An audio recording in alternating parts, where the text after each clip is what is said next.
السلام عليكم ورحمة الله وبركاته. معاكم مروة أو مامة عدي. لو أول مرة تشوفوني بليز اعملوا لايك للفيديو ده وسبسكرايب للقناة وفعلوا الجرس عشان يوصلكوا كل الحاجات الجديدة اللي أنا بقدمها.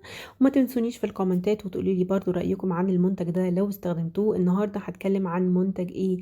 منتج كولاجرا.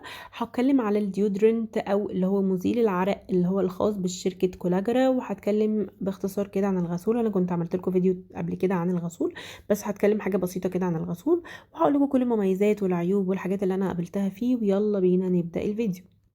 الاندر ارم من المناطق اللي هي السنسيتيف اريا الموجوده في الجسم، تمام؟ فاحنا لازم نستخدم لها حاجات طبيعيه ما يكونش فيها كيميكال، لان المناطق دي مناطق حساسه جدا يعني عندنا. فلازم لما انا اجي اختار ديودرنت، سواء رول اون سواء سبراي، لازم اختار حاجات تكون منتجات طبيعيه، تمام؟ نبعد بقى عن المنتجات اللي هي فيها كيميكال زي نيفيا وزي دوف والمنتجات اللي هي العاديه خالص. خلينا في المنتجات الطبيعيه اللي هي تسببش اي اضرار وبتكون كويسه جدا معانا. طيب انا هتكلم دلوقتي عن كولاجرا انتي بير سبرينت وايتنينج رول اون، تمام؟ يعني هو مضاد للتعرق، وان هو بيبيض المنطقه دي، وهو بيفضل يعني حوالي 48 ساعه. انتوا شايفينه قدامكم ده بريحة الروز، تمام؟ وفي منه بالكاندي وفي منه بالعود وفي منه من غير ريحة خالص، تمام؟ الاستخدام بتاعه اللي هو العادي، هو بيستخدم يوميا. طبعا بيبقى المنطقة دي نظيفة، سواء بتبقي اخده شاور او كده، وبتبدأ ان انت تستخدميه، تمام؟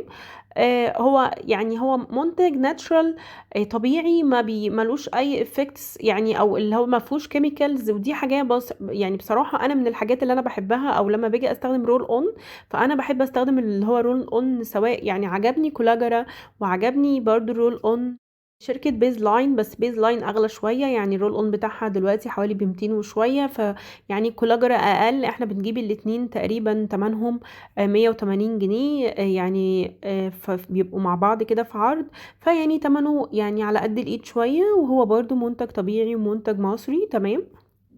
دايما وانتوا بتختاروا المنتجات الخاصة بالمناطق اللي هي السنسيتيف او اللي هي الاندر ارم، اختاروا المنتجات اللي هي الطبيعية. مكتوب عليه كده زي ما انتوا شايفين شايفين كده وايتنينج وانتي بريس برينت، يعني هو مضاد للتعرق. انا بتكلم عن تجربتي انا الشخصية. هو انا العرق بتاعي عادي، في ناس العرق بتاعهم بيبقى نفاذ شوية، في ناس بتشكر فيه وفي ناس بتقول عليه لا مش حلو، بس انا معايا هو كان كويس جدا، مفيش اي مشكلة معايا فيه. هو زي ما احنا شايفين هو 60 ملي. العبوة بتاعته كويسة، يعني هتقعد معاكي. هو بفيتامين سي، يعني هو منتجات تقريبا كولاجرا كلها هي بفيتامين سي. الغسول بتاعهم بصراحة، الغسول بتاعهم من الحاجات الكويسة جدا، اللي هو غسول كولاجرا، برضو هو بفيتامين سي. مكتوب عليه فيشيال كلينر. هو بينظف في الوش جدا وما بيحببش وبيخلي البشرة صافية، وهو طبعا بيساعد على التفتيح، بس لازم يكون معانا منتج تاني او كريم او حاجة يكون فيها تفتيح عشان يعني يعمل افكت وتأثير يكون فعلا يبقى كويس على البشرة. كذا حد شكر في الكولاجرا غسول، انا اتكلمت عنه قبل كده وكلمت عن مميزاته وكلمت عن كل التفاصيل الخاصة بيه في فيديو منفصل للغسول. هحط لكم الفيديو ده في صندوق الوصف في الديسكريبشن في الفيديو. بتكلم عن كل حاجة خاصة بيه وبسعره وبالفيتامين، يعني بالفيتامينز الموجودة فيه. انا بصراحة بحب الحاجات الطبيعية ومش اي منتج فعلا بيعجبني.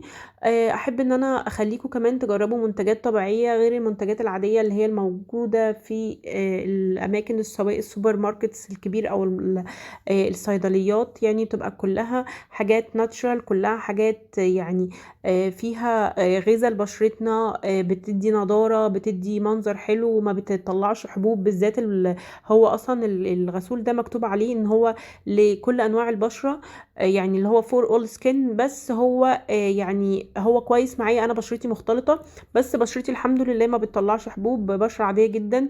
يعني زي اغلبيه بشره الناس يعني. بس وفي ناس اللي هي بشرتها دهنيه، يعني جربوا الغسول ده برضو هتلاقيه عادي مناسب معاكم. لو عايزين تعرفوا تفاصيل اكتر خشوا زي ما انا قلت لكم، هسيب لكم اللينك بتاعه في الديسكريبشن. اكتبوا لي رايكم في الكومنتس لو جربتوا المنتج ده، سواء عجبكم طبعا او لا. وميرسي ليكم ولوقتكم، يا ريت اكون فدتكم. وما تنسونيش في اللايك للفيديو والسبسكرايب للقناه وفعلوا الجرس عشان يوصلكم كل الحاجات الجديده اللي انا بقدمها ليكم. وباي باي.